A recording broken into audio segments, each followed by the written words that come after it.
engineering standards that apply to grain bins directly. You're supposed to have fall protection on silos. Standard opening for a farm confined space is around 24 to 26 inches in diameter. Where adult farmers hired young people to go into the bin. Is that in our fire rescue training, a full 1/3 of the people attending those classes can't fit through that 24-inch opening.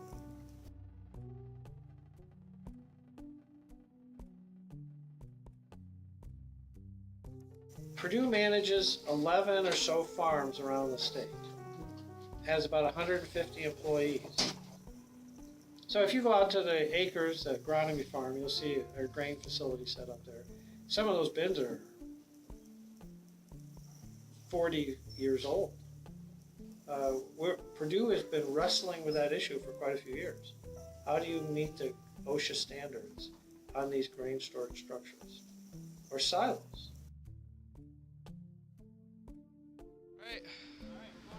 Sounds good. Look at this daredevil.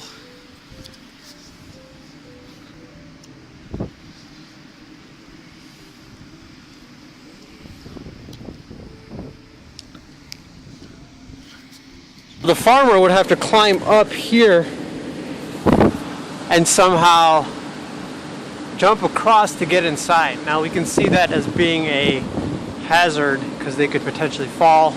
But not only that, you can take a look at this entrance.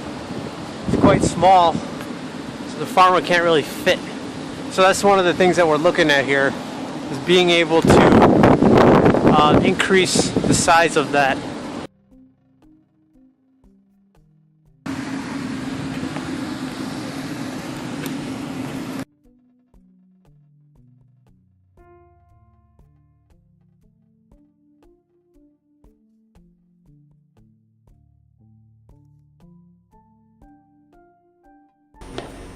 You guys know that this is your heel area.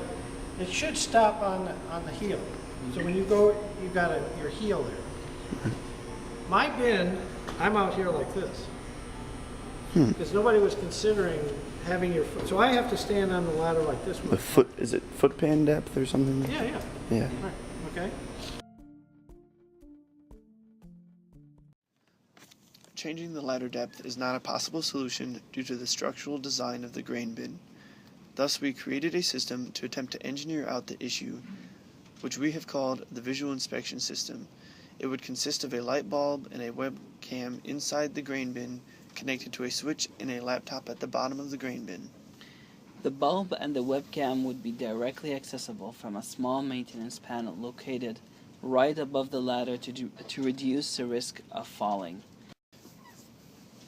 From personal conversations with friends who have been farming for most of their lives, they have said that this would be a really good solution because it would eliminate how frequently he would have to climb up the ladder. Our second solution was to create a belaying system where a person on the ground would be able to stop the falling of somebody off the ladder if they were to lose their balance. It works similar to one that they use for rock wall climbing.